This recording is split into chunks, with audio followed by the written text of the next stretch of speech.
2029 కూడా కళ్ళు మూసుకుంటూ వచ్చేస్తుంది. ఇది మనం గుర్తుపెట్టుకోవాల్సిన అంశం ఏమిటి అని అంటే, సినిమాలో ఓన్లీ ఫస్ట్ హాఫ్ మాత్రమే అయ్యింది. గతంలో కూడా ఇదే మాదిరిగా పరిస్థితులు ఉన్నప్పుడు కూడా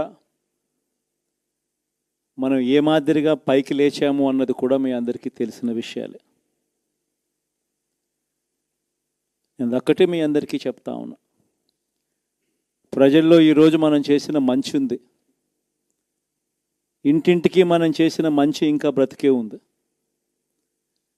ప్రజల్లో ఈరోజు మనం చేసిన పాలన మీద విశ్వసనీయత అనే పదానికి అర్థం ఈ రోజుకి కూడా ప్రజల్లో ఉంది. గడప గడపకు మనం చేసిన మంచి ఇంకా ప్రజల్లో బతికే ఉంది.